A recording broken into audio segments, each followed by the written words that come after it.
పిల్లకు పిల్లగానికి ఒకరికొకరు నచ్చి ఈడు జోడు కుదిరితే సంబురంగా పెళ్లి కావాలి, పిల్ల పాపలతో చల్లగా బతకాలి అని దీవెనార్తి పెడతారు. కానీ హుజురాబాద్ మున్సిపాలిటీలో ఎంత మంచిగా ఉన్నా, ఎంత మంచోళ్ళైనా పిల్లనిచ్చే ఛాన్స్ లేదట. ఇచ్చినా పిల్లలు పుట్టే ఛాన్స్ లేదట. ఒకవేళ పుట్టినా ఆరోగ్యంగా చక్కదనంగా లేకుండానే ఉంటుందనే భయం కలుగుతున్నదట. ఆ ముచ్చట వాళ్ళు వీళ్ళు చెప్పుడు కాదు, డైరెక్ట్ గా ఊరు పబ్లికే చెప్తున్నారు. నుండి ఊరికి పిల్లనేవాళ్ళు ఇయ్యరు, పిల్లని చేసుకోరు.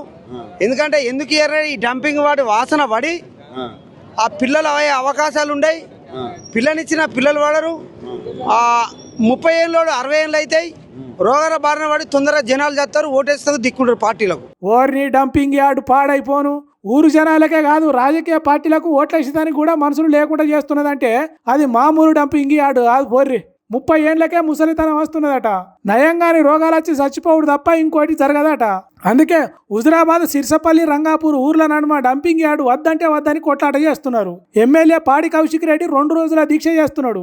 ఎక్కడెక్కడి చెత్తనో తెచ్చి మా ఊర్లలో పోస్తే దాని కంపు భరించలేక మేము సావాలనా అన్నట్టు అడుగుతున్నారు. దీని మీద అటు కాంగ్రెస్ పార్టీ వాళ్ళు, ఇటు పువ్వు గుర్తు పార్టీ లీడర్లు వాటిలో వాగులా పోతుంది, గడ్డి గంగల పోతుంది అన్నట్టు చేస్తున్నారట.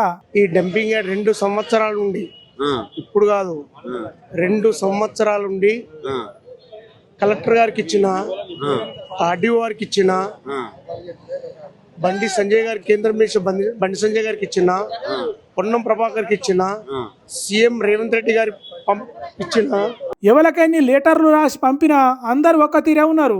డంపింగ్ యార్డు ఆపేదానికి ముందడికి వస్తలేరు. పేరుకే ఆపుతాం ఊపుతాం అంటున్నారు తప్ప ఆదుకునే నాదుడే కనిపిస్తలేడట. అక్కడ డంపింగ్ యార్డు పెడితే ఒక్క హుజురాబాద్ చుట్టుపక్కల ఊర్లకే కాదు మొత్తానికే నష్టం జరుగుతుందట. అదెట్టనో చెప్తున్నాడు. ఈ నుండి సిరిసపల్లి విలేజ్ నుంచి ప్రతి ఒక్క విత్తనాలు ఆంధ్రా పోతాయి. ఇక్కడ మేము పండిస్తే మళ్ళీ మేము పండించిన పంటనే సీడే ఎత్తది.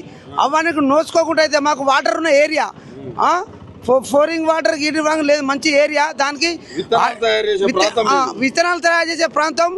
ప్రతి ఒక్క సీడ్ మిల్ల మా యాసింగ్ వడ్లని హుజురాబాద్ సీడ్లలో తప్ప ఏడికి పోవు, మా రైస్ మిల్లులో పోవు. అటు ఆంధ్ర పబ్లిక్, ఇటు తెలంగాణ పబ్లిక్ ఇత్తనాలు దొరకని పరిస్థితి వస్తుంది.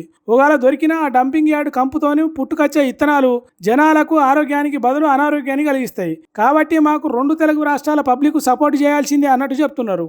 మరి ఇంతమంది డంపింగ్ యార్డు వద్దు వద్దు వద్దు అని మొత్తుకుంటా అంటే సర్కార్ ఎందుకు సపోర్ట్ చేస్తలేదో ఏమో. ఇప్పటికైనా డంపింగ్ యార్డు ప్రాజెక్టును క్యాన్సిల్ చేయకుంటే చాలా ప్రమాదం. అయినా మేము ఢిల్లీ దాకా పోయి కొట్లాడతామని గట్టిగా చెప్తున్నారు. చూడాలి మరి సర్కారు హుజురాబాద్ పబ్లిక్ తోని పెట్టుకొని కొర్రితోని నెత్తి కొక్కున పని చేస్తుందో, లేకుంటే జనాల క్షేమం కోరి డంపింగ్ యార్డును క్యాన్సిల్ చేస్తుందో చూడాలి.